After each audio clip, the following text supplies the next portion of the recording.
Então, muito boa noite a todos e a todas. É com muita alegria, né? A gente não vê a hora, fica contando no dedo os minutos, né? Para iniciarmos esse nosso estudo do Livro dos Espíritos, que apesar do nosso número ser um pouco reduzido, mas é muito bom, é gratificante, né?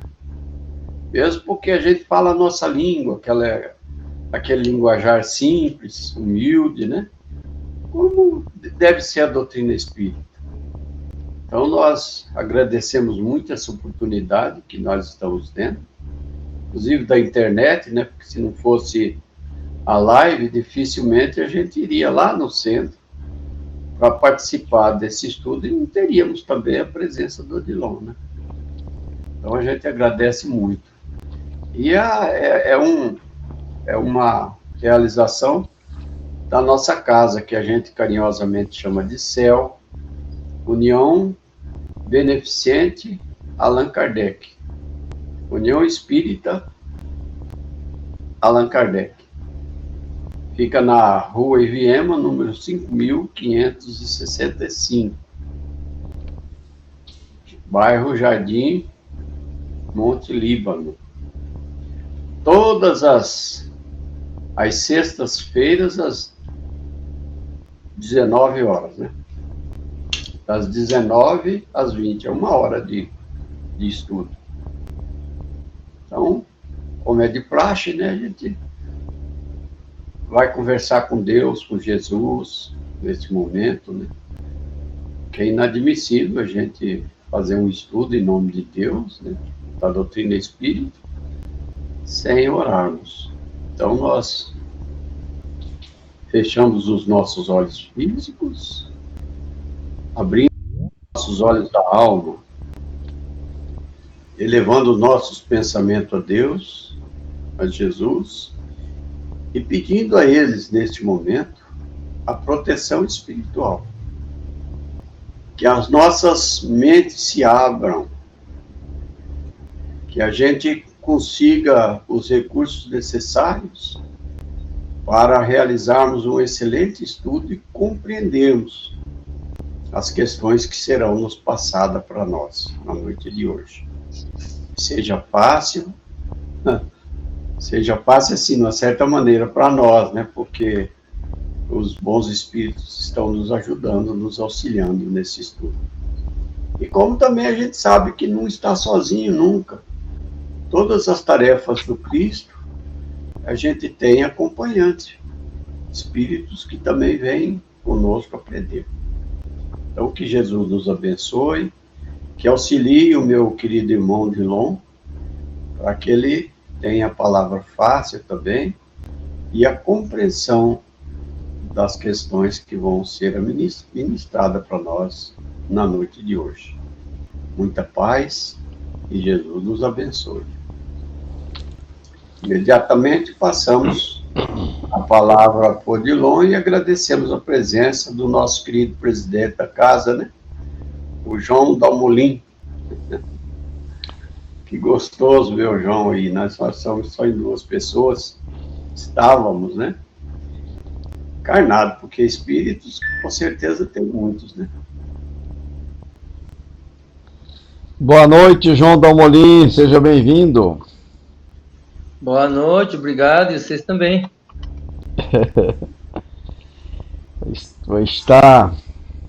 Boa noite a todos, a todas, quem está presente online, quem está presente espiritualmente também. Nós sabemos da companhia espiritual, nunca estamos sós, né? Sempre estamos acompanhados. E aqueles também que futuramente poderão assistir através do YouTube esse estudo. Hoje nós estamos, então, começando um novo título do estudo. É a live de número 58 do Livro dos Espíritos. Hoje nós vamos no capítulo 6, ainda no capítulo 6, que é a vida espírita, espíritos errantes, que é a partir do item número 223, pergunta número 223. Então, espíritos errantes. Nós concluímos na semana passada ao 222, que era uma questão, um item, por isso que até está escrito item ali, né? Era uma descrição, né, sobre a pluralidade, considerações sobre as pluralidades das existências. Então nós estamos no Livro dos Espíritos, livro 2, capítulo 6, Vida Espírita. Nesse capítulo tem esses 9 itens, né?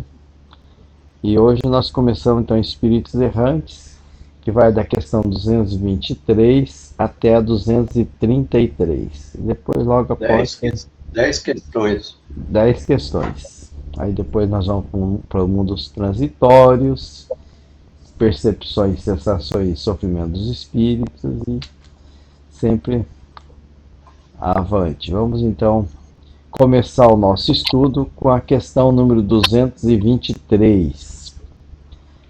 Vamos então fazer aquela forma que nós utilizamos, né, de costume. Cada um faz a leitura e os comentários, e todos comentam, né? A pessoa começa a comentar e todos comentam sobre a questão. Pode ser Orlando mesmo, né? Essa 223, Orlando? Pode. 223. A alma reencarna logo depois de se haver separado do corpo? Eis a questão, né? Algumas vezes reencarna imediatamente, porém, de ordinário, só o faz depois de intervalo mais ou menos longos. Nos mundos superiores, a reencarnação é quase sempre imediata, sendo aí menos grosseira a matéria corporal. O espírito, quando reencarna nestes mundos, goza quase de todas as suas faculdades de espírito, sendo o seu estado normal os 2 sonâmbulos lúcidos entre vós. Caramba, que pergunta e que resposta, né? Aí quando fala em espíritos superiores, a reencarnação é aqui mesmo, Odilon? No nosso planeta? Porque tem outros mundos, né? Eu diria que são em outros mundos, né? Porque ele fala é em outros mundos, porque ele fala nos mundos superiores, né? Então é em outros mundos. No segundo parágrafo. Eu pergunto assim, porque aqui também reencarna espíritos superiores, né? Mas a nossa... já vi, por exemplo, que o Chico reencarnou aqui, Jesus reencarnou aqui, né?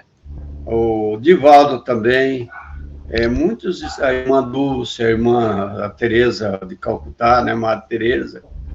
Então, eles reencarnam espíritos superiores aqui também, né? Esses espíritos, mas com certeza, são espíritos superiores. Não, mas quando eles falam espíritos superiores, eu entendo que são espíritos que não reencarnam mais em mundos como esse, a não ser no caso do Cristo, por exemplo, né?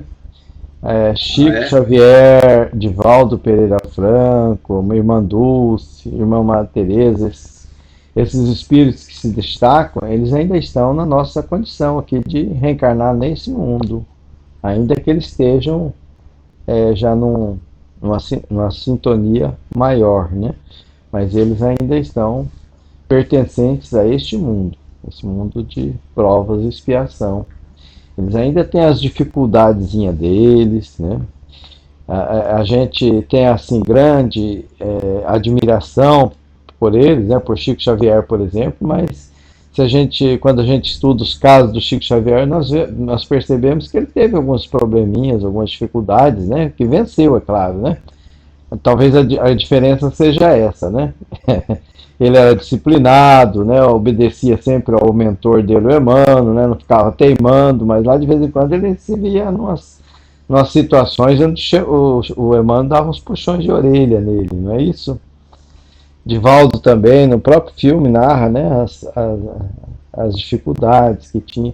Então, os espíritos que reencarnam aqui na Terra, né, isso é a minha visão, eles ainda fazem parte daqueles espíritos imperfeitos que nós estudamos lá atrás. A não ser no caso excepcional que foi o Cristo, que é espírito crístico, né, de uma outra classificação. Então, aqui ele fala assim que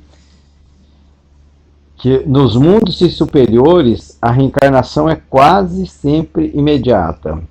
Aí dá para a gente analisar pelos livros que a gente estuda sobre a preparação da reencarnação aqui na Terra.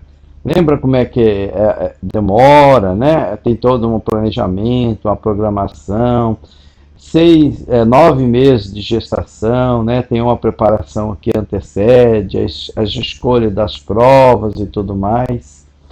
Então a reencarnação aqui na Terra ele é um processo mais demorado, ao que indica aqui, né? Por conta da necessidade mesmo dos ajustes a próprio perispírito que vai se modificando, que traz várias marcas das reencarnações passadas. O nosso corpo, ele diz aí na resposta, ó, que o nosso corpo ainda é grosseiro, né? Porque se o mundo superiores é menos grosseiro e a matéria corporal, quer dizer que aqui ele é mais grosseiro, né, a nossa matéria. E ela é mais limitante à manifestação do espírito. Né? Tanto é que ele diz aí que nos mundos superiores, os espíritos têm uma lucidez maior. Ele goza das suas faculdades como um sonâmbulo lúcido. O que é o sonâmbulo lúcido? É aquela situação em que o espírito se afasta do corpo físico e daí ele tem uma visão mais ampliada de si mesmo, do mundo espiritual e mundo físico. Ele tá numa situação intermediária onde ele tem uma compreensão maior, né, uma consciência maior.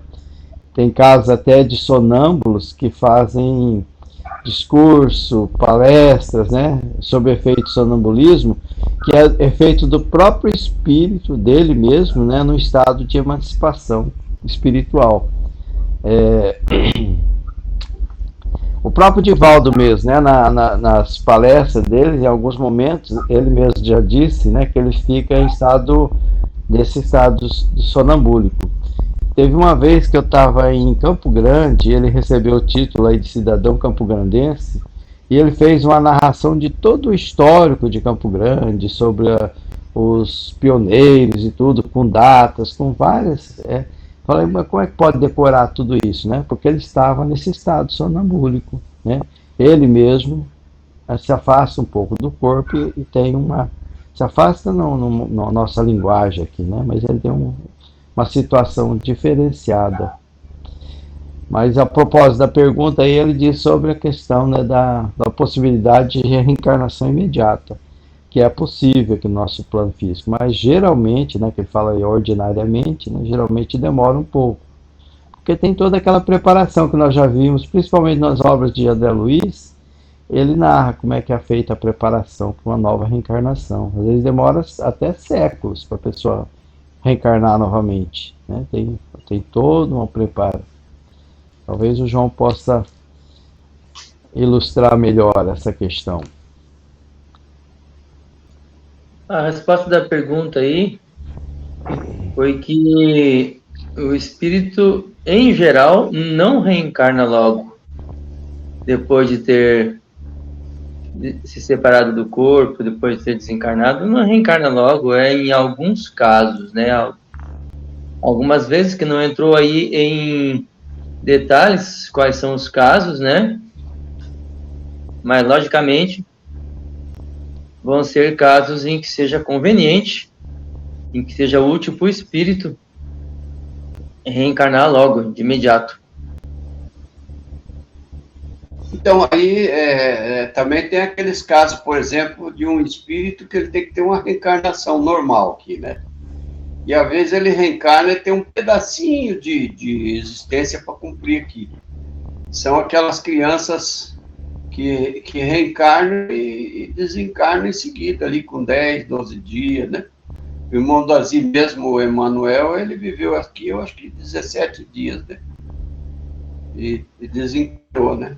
Apesar que ele não reencarnou mais, né? Mas Tem aqueles que reencarnam e depois ele volta novamente a reencarnar e vai ter uma reencarnação normal. É um pedaço de existência que ele vem para resgatar, né, alguma coisa que... Então, aí, Pode falar.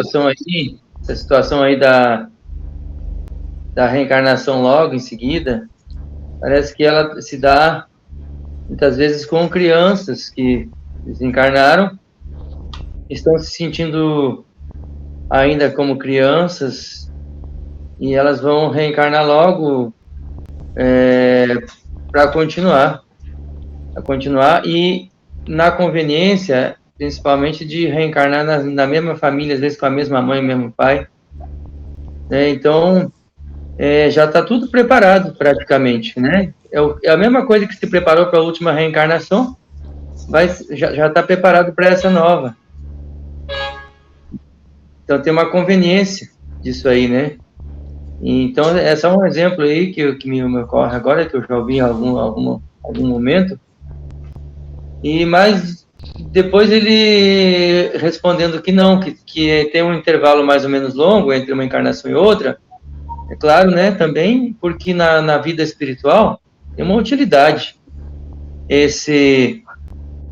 essa fase evolutiva, né, da vida espiritual. E depois aí ele já começa a responder comparando a nossa humanidade com outra humanidade mais avançada, né, dizendo que os lugares mais avançados, aí sim a reencarnação ela acontece mais rápido, né? Quase que de imediato. Mas lá também é diferente, né? A natureza do mundo, da matéria física, e lá os espíritos não tem essa diferença tão grande entre estar encarnado e desencarnado, não é tão grande assim como aqui é para nós. Eu penso que nós vamos, inclusive, que esse título aqui, né, fala sobre esse assunto. Talvez nós vamos nos aprofundar um pouquinho mais nas próximas questões para talvez entender um pouquinho melhor como é que é o processo. Muito bem. Podemos ir para a próxima, então, né? 224.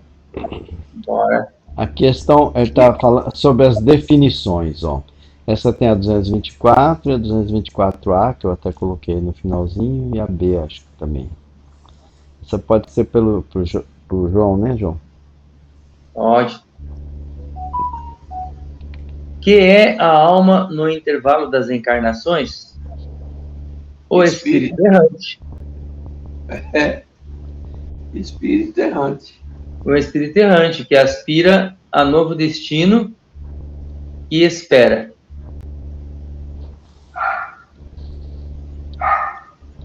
Pode ir para lá ou você vai comentar essa? Acho que nós podemos ir mais um pouco, né? Quanto podem durar esses intervalos? Desde algumas horas até alguns milhares de séculos. Aí, ó. Quer dizer que esse intervalo da vida espiritual, né, desencarnado, pode durar até alguns milhares de séculos. Propriamente falando, não há extremo limite estabelecido para o estado de erraticidade, que pode prolongar-se muitíssimo, mas que nunca é para sempre, nunca é perpétuo. Cedo ou tarde, o espírito terá que volver a uma existência apropriada a purificá-lo das máculas de suas existências precedentes. Aí a pergunta B, essa duração depende da vontade do espírito ou lhe pode ser imposta como expiação? É uma consequência do livre-arbítrio. Os espíritos sabem perfeitamente o que fazem, mas também, para alguns, constitui uma punição que Deus lhes inflige. Outros pedem que ela se prolongue, a fim de continuarem estudos que só na condição de espírito livre podem efetuar-se com proveito. Bom, pergunta sobre o tempo que a gente fica na vida espiritual entre uma encarnação e outra, né? Tempo que se chama de erraticidade, onde o espírito é chamado de errante, não no sentido de errar, né? Isso. Não no sentido de errar, né? Mas como, mais ou menos como o homem primitivo que ficava andando nômade, né? Também podia ser chamado de errante. Porque ele não tinha um paradeiro, ia indo de lugar em lugar para obter os recursos necessários, especialmente a alimentação, né? Para sua subsistência. Então, nesse período aí, como disse no começo, né, o espírito aspira a novo destino que espera. Acho que o que tem de interessante aí é mostrar para a gente que a vida, o intervalo de encarnações, é um momento rico, é um momento importante, é um momento significativo. Coisa que me chamou a atenção aí, que pode ser uma espécie de punição, disse aí no final, né? Que pode ser imposta por Deus, né? Essa duração depende da vontade do Espírito ou ele pode ser imposta como expiação? Ela depende da vontade do Espírito, sim. Está dizendo, é consequência do livre-arbítrio. Mas também para alguns é uma punição que Deus lhes impõe. Então, se ela é longa como punição, eu juro que eu não consegui entender. Porque eu não vejo Deus assim, né, como punitivo. Eu vejo Deus como educador, como aquele que promove todos os recursos para que o homem aprenda. E aí o espírito só pode estar numa fase da existência, né, dentro dessas duas nas quais ele se alterna, que é a encarnação e a erraticidade. Ele só pode estar numa fase dessas com uma finalidade educativa. Agora, punição, não sei bem em que sentido que o Allan Kardec coloca essa palavra, porque várias vezes ela entra, para mim, de uma maneira assim, um pouco não aceitável, talvez pela minha ignorância, né? Sabe, João, eu fico pensando assim, o próprio Allan Kardec, quando ele fala da Bíblia, por exemplo, né? Que algumas passagens da Bíblia a gente precisa olhar, ter aquele olhar diferenciado, né? Não ficar preso ao que está escrito, né? Tanto é que a letra mata, o espírito vivifica. Até tem essa frase na Bíblia, né? Que nos lembra isso aí. E tem aquela passagem, né, de odiar pai e mãe e tudo mais, que ele dá uma explicação que é bastante assim coerente, e a gente fala, Jesus realmente não poderia ter dito com essa intenção. Então a gente precisa interpretar. Na questão dos livros espíritos, não sei se até nós já comentamos aqui, mas na época não existiu o espiritismo, né? O espiritismo foi codificado por Allan Kardec. Os espíritos que se comunicavam, nenhum era espírita. Eram espíritos católicos ou evangélicos, né? Teve aqui na Terra. Ainda com aquelas impressões daqui, de punição, de céu, de inferno, né? Usando um palavreado adequado ao local. Mas quando a gente estuda sobre Deus, né, e seus atributos, e sobre o Deus que está dentro de nós através da nossa própria consciência, aí a gente vê que essa questão de punição é um arbítrio nosso mesmo, né? Nós descumprimos a lei de Deus e nós mesmos, né, nos nos encarregamos de corrigir a questão, né? Então, de reparar, né? De buscar um caminho para... Então, esse Deus interior, né? Que somos nós mesmos, foi Deus, como diz o Cristo, que faz esse trabalho de fazer essa correção, né? Correção da questão. Então, quando a gente permanece, por exemplo, um tempo maior na erraticidade, ou reencarna de forma imediata, e ele lembra aí como punição, porque às vezes nós vamos enfrentar aqui na Terra, por exemplo, grandes desafios, né? E esses desafios, como nós já estudamos em várias obras mesmo da doutrina espírita, não só de Allan Kardec, mas as obras que vieram depois, eles lembram que as provas, né, e nós vamos ver no próprio livro dos Espíritos, nas escolhas das provas, na grande maioria das vezes é feita pelo próprio Espírito. Eu acho interessante uma passagem lá no Nosso Lar, onde o Espírito está reencarnado, ele ainda está bebê, e daí durante o sono ele vai e se comunica lá no plano espiritual no Nosso Lar. E daí ele conversa com a família que ele teve aqui, né, que está lá no plano espiritual, que é família espiritual, e ele fala bem assim: ore muito por mim, para que eu não tenha facilidades na Terra, mas que eu tenha dificuldades, porque senão eu posso correr o risco de falhar de novo.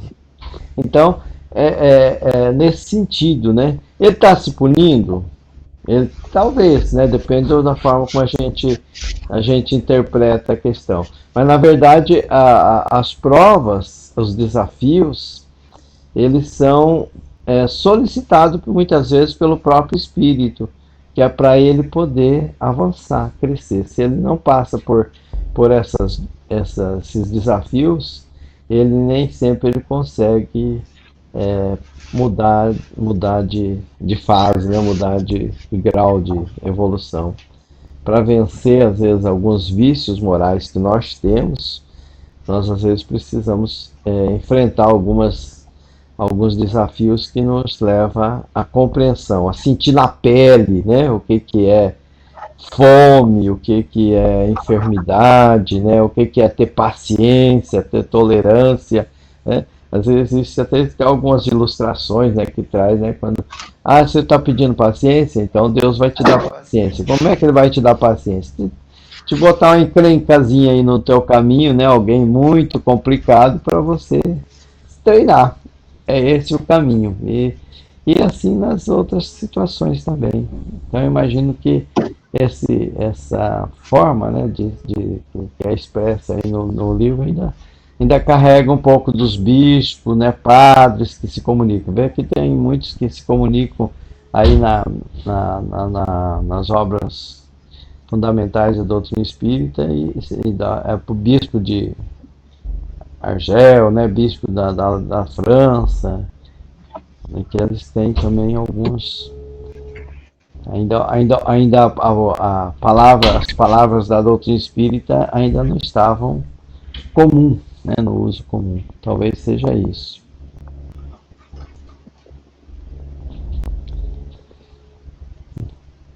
Podemos ir para o próximo, então? Ou tem algum comentário mais? Mais ou menos isso mesmo. Acho que vamos para frente, né? Vamos para o próximo, então. Mas eu acho que nós vamos, no decorrer do estudo, nós vamos ter mais informações. Agora 225. Fica com Orlando, então. A erraticidade, aí a gente já viu aí que o João falou que a erraticidade é o estado errante do espírito, né, João?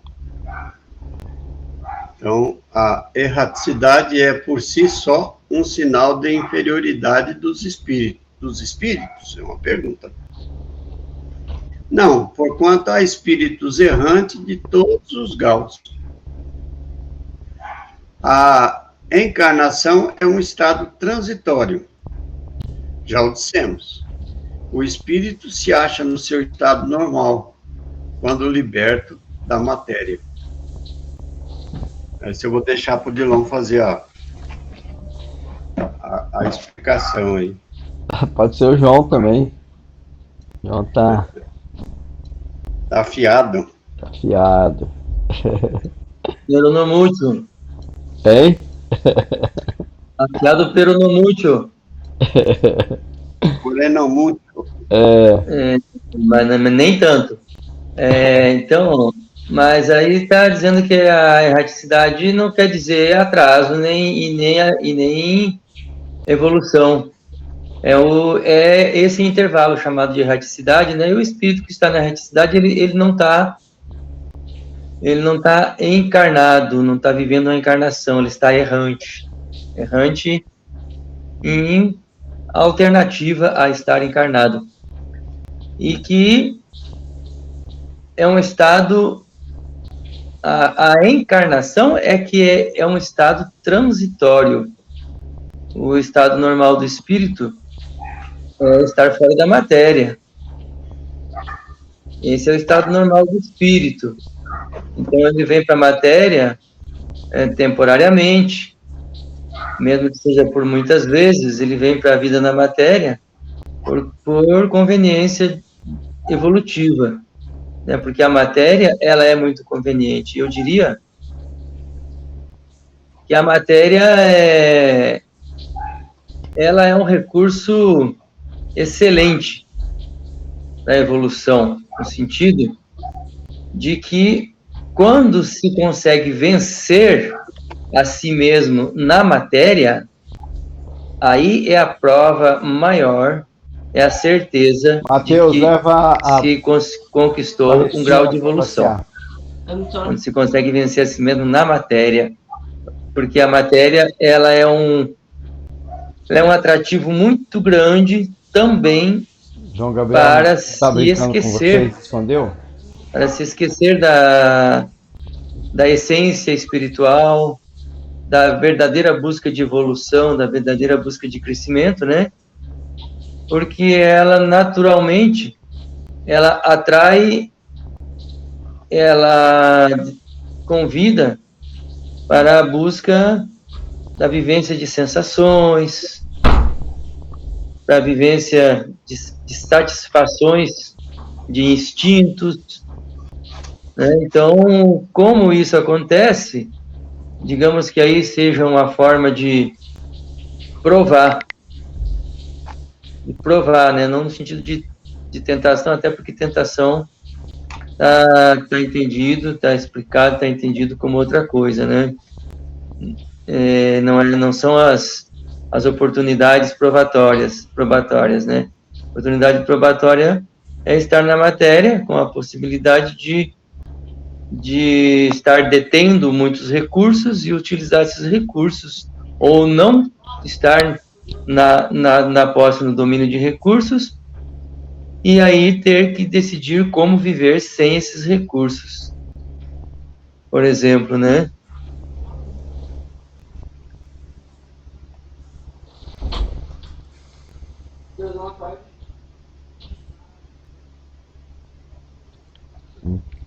Querem dizer mais algo? Acho que esse ficou muito bem explicado. A erraticidade, um estado transitório. A gente tem um apego tão grande à matéria que às vezes a gente inverte as coisas, né? Acho que o transitório é lá no plano espiritual.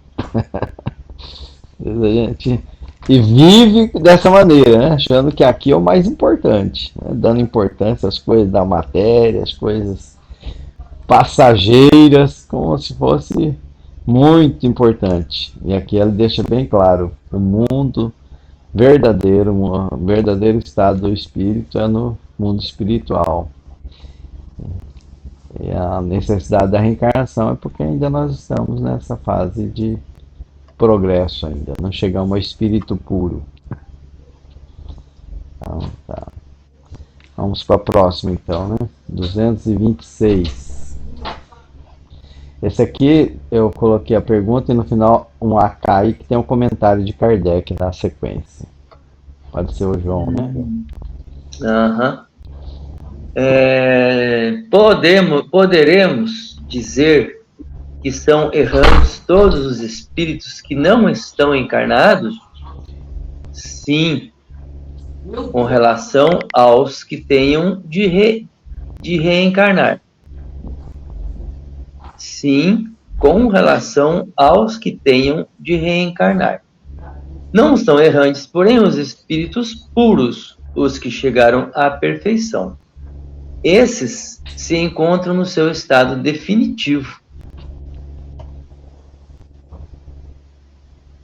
No tocante às qualidades íntimas, os espíritos são de diferentes ordens ou graus, pelos quais vão passando sucessivamente à medida que se purificam. Com relação ao estado em que se acham, podem ser encarnados, isto é, ligados a um corpo, errantes, isto é, sem corpo material e aguardando nova encarnação para se melhorarem, e espíritos puros, isto é, perfeitos, não precisando mais de encarnação.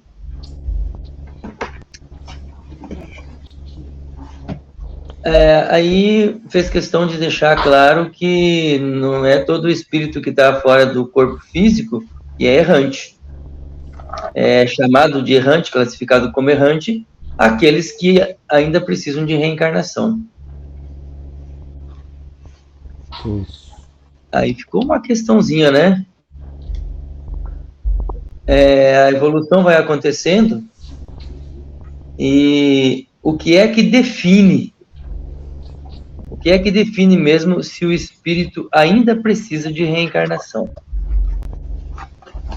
É uma questão pessoal, uma questão de entendimento subjetivo, tem um crivo, tem um critério para saber se o espírito já não precisa mais de reencarnação, já deixou de ser errante.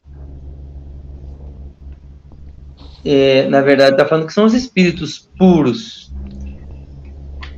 Mas essa pureza, como é que ela pode ser avaliada, né? Como é que pode ser definida? Quando que o espírito já está puro? Né? Tem um critério claro, objetivo. De Cristo, né? Lá quando nós estudamos a classificação dos espíritos lá atrás, eles colocaram, né, aquelas três grandes ordens, né? Espíritos imperfeitos, que somos nós, espíritos bons e espíritos puros, né? Os espíritos puros é aquele que chegou na sua classificação final, né? Então ele não precisa mais de reencarnar porque ele já não tem mais esses vícios morais que nós temos, né?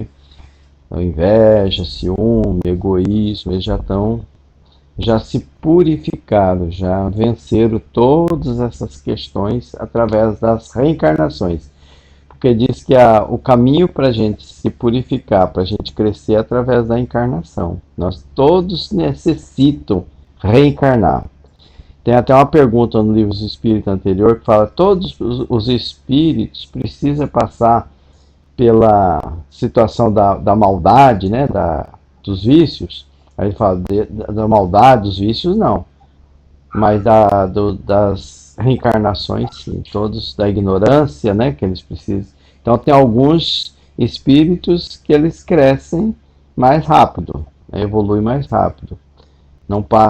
Não sente inveja, ciúme, egoísmo, então mas eles têm necessidade de reencarnar sempre, até eles se purificarem e adquirirem o conhecimento necessário para ser classificado como espíritos puros e não mais reencarnar. E aí, né, nessa questão anterior, né, ele diz que conforme, dá para entender, né, conforme nós vamos evoluindo, nós vamos avançando e vamos mudando inclusive de plano, de mundos, aliás, né, as reencarnações elas vão sendo menos materiais. Os perispíritos também, né, vão sendo diferenciados, nós vamos tendo menos ligação à matéria, as reencarnações são mais leves, né? Então ainda nós estamos no primeiro degrau, né, que ele mostra lá naquela classificação. E essa outra classificação que ele traz aqui, né, só para entender essa questão da situação da erraticidade, né, encarnados, errantes e puros, né? Então, encarnados, quando nós estamos no corpo, que é uma situação transitória, como foi dito antes. Errantes, quando nós estamos numa situação de espírito, ainda necessitado de reencarnar, então somos errantes porque ainda nós não chegamos a espíritos puros. Quando nós chegarmos a espíritos puros, não seremos mais considerados errantes, porque daí nós já não vamos mais necessitar reencarnar. E até lá tem muito chão. Tem muito chão. E é interessante também a gente considerar, né, que o intervalo de reencarnações, que ele diz aí que pode levar milhares de anos, né? A gente às vezes tem uma pressa de saber que o fulano que desencarnou, ele já voltou com meu neto, meu filho e tal. Às vezes demora séculos, até milhares de anos para ele reencarnar novamente.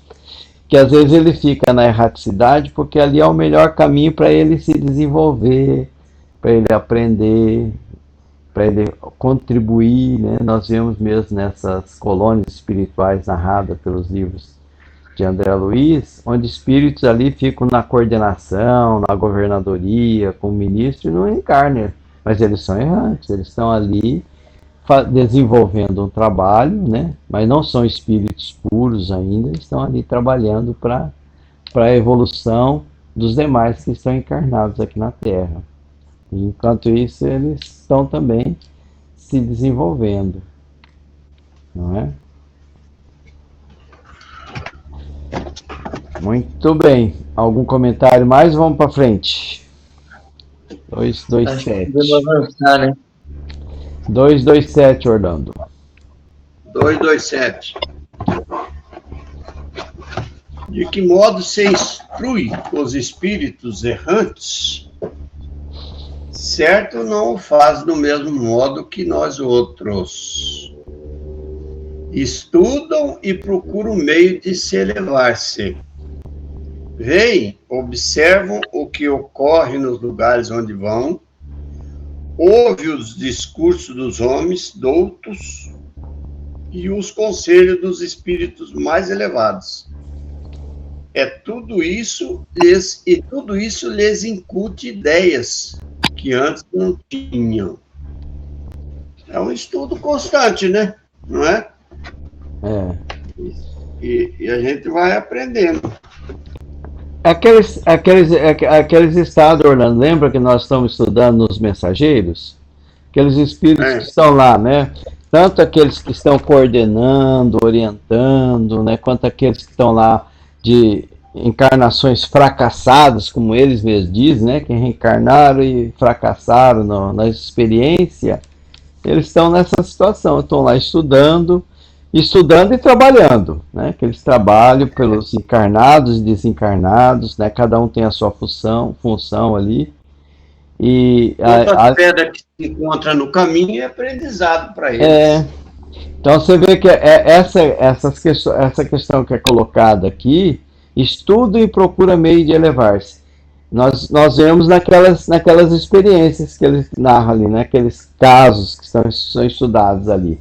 Então a pessoa reencarna, aí desencarna, vê que fracassou na sua missão aqui na Terra, daí eles observam outros que fracassam, outros que aprendem, observa aqueles que estão estudando lá, observa aqueles que estão encarnados e tenta ajudar para a pessoa, né, não fracassar. Eles falam muito ali em médios, né? E ouve, né, por exemplo, os discursos dos homens doutos, como diz aqui, né? Pessoas que têm grande experiência, grande conhecimento, eles estão ouvindo essas instruções, tanto dos encarnados quanto de desencarnados, espíritos mais elevados. E aí eles vão aprendendo, vão crescendo também. Então, aqui é a explicação, então, como é que o espírito errante se desenvolve. Não é igual o encarnado, porque lá ele tem muito mais possibilidade de aprendizado, ele está livre. Então, com a liberdade que ele tem E talvez até a questão, né, de aprendizado seja assim mais rápido, né, para poder absorver os conhecimentos. Não tem um povo aqui que faz leitura dinâmica, né, para ler mais rápido? Lá deve ter tecnologia muito diferente que a gente nem imagina, né, de como é que a pessoa, né, tem essa absorção de conhecimentos assim muito mais rápido e muito mais apropriado para o aprendizado, com visualizações, com vivências, com sentir, né? Coisas que aqui às vezes a gente não imagina ainda como é que se processa. Alguém mais quer comentar? João, ou o próprio Orlando? Acho que é isso aí mesmo. Então vamos para frente, 228, João. Conservam os espíritos algumas de suas paixões humanas? Com o invólucro material, os espíritos elevados deixam as paixões más e só guardam as do bem. Com o invólucro material, os espíritos elevados deixam as paixões más e só guardam as do bem. Quanto aos espíritos inferiores, esses as conservam, pois, do contrário, pertenceriam à primeira ordem.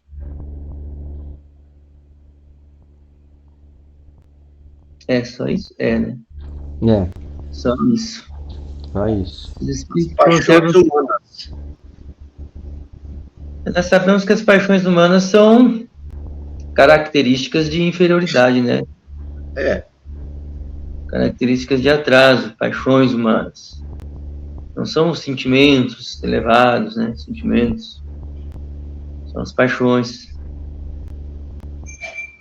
E aí está dizendo que os espíritos elevados já não tem mais essas paixões. Os inferiores têm essas paixões, os inferiores. Mas, como já disse em outras respostas, tem um grau, né?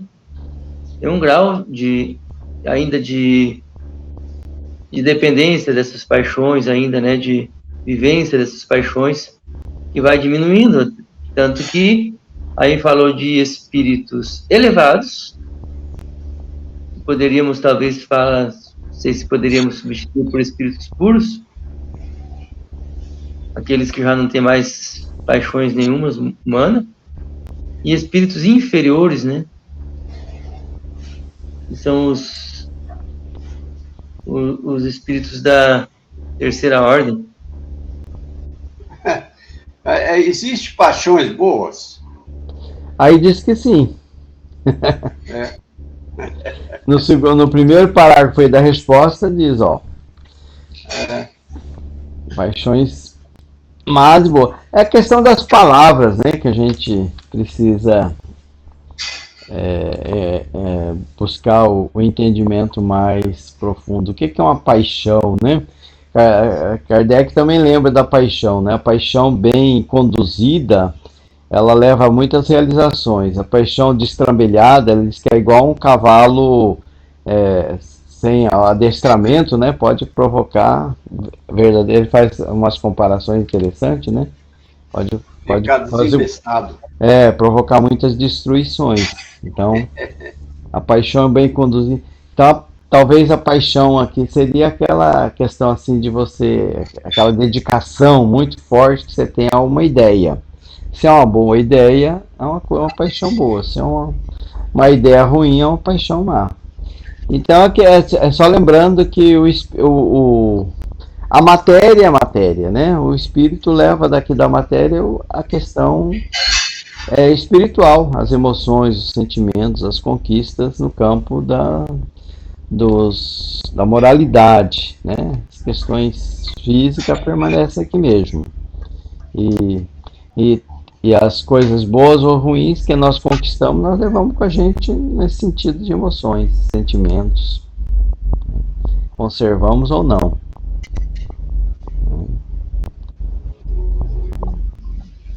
Ok? Para a próxima, então, 229, Orlando. Por que deixando a terra, não deixam aí os espíritos todas as más paixões, uma vez que lhes reconhece os inconvenientes? Vês neste mundo pessoas excessivamente invejosas. Imagina que mal o deixam, perde esses defeitos? Acompanha os que da terra parte, sobretudo os que alimentam paixões bem acentuadas, uma espécie de atmosfera que os envolve, conservando-lhes o que tem de mal, por não se achar o espírito inteiramente desprendido da matéria. Só por momentos ele entrevê a verdade, que assim lhe parece como que para mostrar-lhe o bom caminho. Porque o mundo do lado de lá continua, a gente continua sendo aquilo que a gente era, né? Vamos melhorar? Vamos, com certeza. A gente pode melhorar já aqui e a gente pode levar essas paixões todas do lado de lá e vamos melhorar lá. E às vezes ainda a gente reencarna não tão bom quanto deveria estar. Preparados, né? Reencarna aqui e vai conservar ainda muitos defeitos que ao longo dos tempos vai desaparecendo, mas é isso aí. A gente não vai pensar que porque desencarnou virou santo. Não tem essa condição, né? Se o espírito é imortal, os defeitos a gente leva, as qualidades a gente leva. Muito do sofrimento que a gente passava aqui, a gente conserva ainda no perispírito. Demora, é um processo bastante demorado. Mas que a pressa, na verdade, é nossa mesmo, não é de Deus, né? Deus fica satisfeito quando a gente imediatamente consegue essa melhora, né? Mas é muito difícil para Deus, eu acho que é meio indiferente, né? Ele dá a condição de você trabalhar, se instruir, né? Coloca na sua vida meios de você se aperfeiçoar. Acho que não tem muito o que comentar, é isso aí mesmo, né?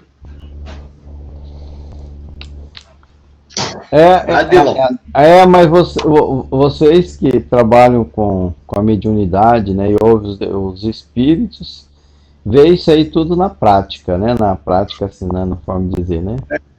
Pessoa que carrega inveja, como ele diz aqui, né? Ódio, desejo de vingança, alguns carregam apego. Tem comunicações lá de pessoa preocupada com as heranças que deixou, com os bens patrimoniais, né? Com aquela preocupação toda, não é não? E outra coisa, eles ainda, os espíritos ainda formam, né? Aquela forma plástica daquilo que eles queriam ter na Terra. Tem um caso que é narrado por André Luiz, acho que é um avô dele, que era muito ligado ao dinheiro, né? Então ele ficava agarrado com um saquinho de moeda lá no plano espiritual e por muitos e muitos anos. Ele criou a imagem daquele saco de moeda que ele guardava em sua casa lá, né? Antigamente não tinha banco, né? A pessoa guardava em casa e ele estava lá agarrado com aquilo ali, preocupado com alguém, né? Com a própria família, os parentes, poder pegar aquele dinheiro dele. Estava lá no plano espiritual, muitos anos, preso a isso. Então, essa situação é interessante, e parece estranha, mas para quem trabalha em trabalho mediúnico, é muito natural, né, ver isso aí e falar, olha, isso acontece mesmo. O apego, a prisão dos vícios. Ok, vamos para frente? Ok. Bom, não sei o João. Se a gente fosse dar um resumo dessa pergunta, dessa resposta aí, a ver se a gente ficou com clareza. Por que os espíritos, mesmo reconhecendo que as suas paixões más são um grande inconveniente, por que quando eles deixam a Terra, eles não abandonam essas paixões? Qual seria a resposta mais resumida que nós demos aí? Por que eles ficam presos, né? Por que eles... Se eles veem que aquilo ali é uma bobagem, né? Como é que eles ainda continuam presos aquilo, né? Só por momentos ele entrevê a verdade, que assim lhe aparece como que para mostrar-lhe o bom caminho. Ele vê a verdade por momentos, mas ele não se convence ainda, né? Ele está tão preso àquela atmosfera que ele criou, que envolve ele, que ele não se consegue se libertar. Ele ainda está ligado à matéria. Eu até achei que tinha a palavra aí, mas não tem. Mas eu acho que o que deixa mais simples essa resposta é o apego à matéria. O apego, né? Apego à matéria, né? O apego à matéria é tão grande que cria uma espécie de afeto com a matéria, né? Uma atmosfera que atrai, né? Que imanta o espírito à matéria, e ele continua, né? Passa uma vida inteira estudando, não, realmente, o dinheiro não traz a felicidade, o dinheiro tem muitos inconvenientes, não sei o quê, e aí fica velhinho e começa a sonhar que tem um riozinho cheio de dinheiro que está sendo explorado por ele e pelos seus empregados que estão extraindo esse ouro para ele. Complicado, né? Como se esse ouro aí fosse, sei lá, produzir o quê? Né? Fosse produzir o quê? Produzir uma felicidade, né? Como que uma coisa, simplesmente algo material, uma substância do mundo material, vai produzir uma felicidade, né? Então, hoje eu conversando com a pessoa lá no Monte Livre, ele estava me falando que ele é desprendido, ele tendo o que viver para ele está muito bom, não se preocupa mais com as coisas materiais. Ele se preocupa somente com o suficiente para viver, né? Que coisa bonita, né? A gente vê que tem pessoas mais evoluídas que outras, né? Eu ainda sou muito atrasado, vixe. Só testando esse cara, né? Só testando esse cara, saber se realmente ele se satisfaz com nada, né? Simplesmente confiando, se tem a capacidade de simplesmente confiar em Deus, como aconteceu com Francisco de Assis, quando depois de não ter mais ninguém a quem recorrer, chegou num lugar onde tinha um monastério lá, e se apresentou, ele e o companheiro dele.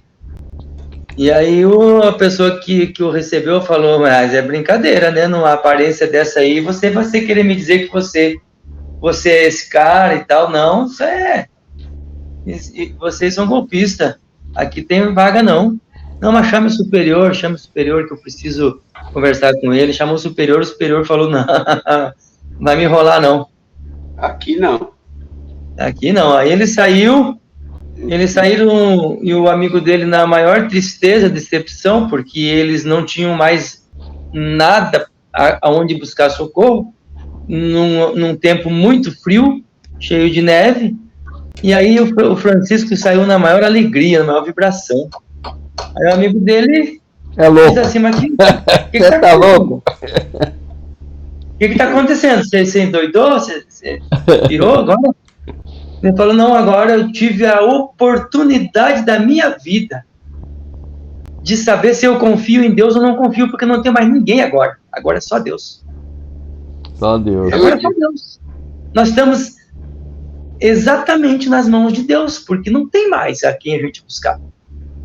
Mas daí eles conseguiram, saíram andando assim mesmo, e procurando, e os recursos foram sendo providos para eles, e certamente encontraram pessoas que fizeram eles perceber que essa confiança enorme em Deus que ele tinha era só o que eles precisavam.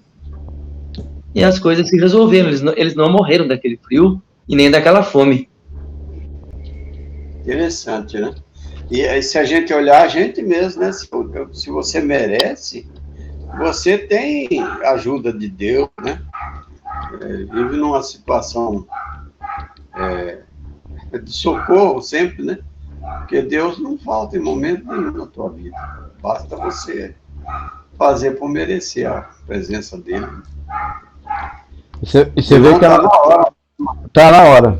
Você vê que a nossa preocupação é tão voltada para a questão da matéria que a gente sempre pensa assim, não, mas agora eu só posso contar com Deus, mas ele vai me arranjar alguma coisa e eu não vou morrer. Mas o que é a morte? Ainda eu fico preso, né, a questão assim de que Deus vai prover para que eu continue sobrevivendo. É claro que a gente não pode desprezar a vida, mas a gente tem que entender que a passagem da vida é uma passagem, né, apenas, né? Aquela história do outro lá que estava capinando o terreno e falou, se acontecesse de morrer agora, o que você, se soubesse que você vai morrer daqui a alguns minutos, o que você ia fazer? Ia continuar capinando. Quer dizer, a preocupação, né, dele com o futuro. E a gente tem isso, né? Não, Deus vai, como diz o evangélico, né, fazer um milagre, né, dar uma bênção e vai me salvar. Como se a salvação fosse a permanência encarnado, e às vezes a salvação é justamente desencarnar, né? Não é isso? E a gente acha assim. Deus não salvava os cristãos lá no Teatro Romano, né, na presença de 300 mil pessoas, eles não salvavam os cristãos lá, né? Eles morriam comidos pelas feras. Mas lá naquele momento, muitos deles davam um testemunho muito firme de estar totalmente confiantes em Deus. Em Deus. O destino deles estava nas mãos de Deus. Eles iam cantando, diz que. Então a gente está muito ligado naquela ideia de algumas religiões que fala sobre o livramento, né? O livramento. O livramento é porque eu não sofria a morte física, um acidente, uma enfermidade. Às vezes justamente a enfermidade é a cura, né?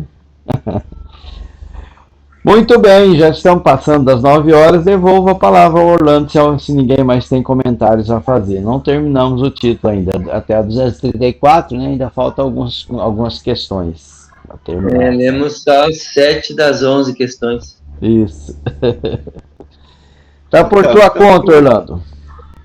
Caminhamos para o finalzinho da nossa reunião. Foi muito boa, eu pelo menos gostei muito, né? E agradeço muito a Deus, aos bons espíritos que estiveram presentes junto conosco aqui. E aqueles que nos honraram com a presença também, né? Eu vou pedir para o Dilon fazer a prece de encerramento para nós, né, irmão? Ok. Você está do lado dessas coisas bonitas aí, né? Coisa linda. Paz. Pois, banca, vamos mentalizar, vamos irradiar paz. Precisamos de paz, o mundo está precisando de paz. Gratidão, Senhor, gratidão aos bons espíritos que estiveram ao nosso lado, nos orientando nessa reunião de estudo, nos intuindo para que nós aprendêssemos, que esses ensinamentos nos motivem a nos modificar, a buscar a nossa reforma interior. Aqueles que vieram também aprender conosco, né, do plano espiritual, nossa gratidão. Que todos, encarnados ou desencarnados, possamos caminhar em direção ao amor do Cristo. Nós possamos, durante essa semana, refletir essas palavras que nós ouvimos, que nós falamos, e procurar colocar ela no nosso dia a dia, no nosso cotidiano, como meta de renovação interior. E pedimos, Senhor, mais uma vez, pela paz. Que cada um de nós possamos buscar o equilíbrio, a serenidade, a paz interior para contribuir para a paz mundial. O mundo está precisando de paz, de compreensão entre os povos, entre as pessoas. Sabemos que a paz começa em cada um de nós. A paz do mundo começa em mim. Que nós possamos, Senhor, cultivar a paz que Jesus preconizou lá atrás. A minha paz eu vos deixo, a minha paz eu vos dou. Nós possamos ter essa paz. Que Deus nos Que assim Pai seja. nos ampare, que assim seja. Graças a Deus. Que assim seja.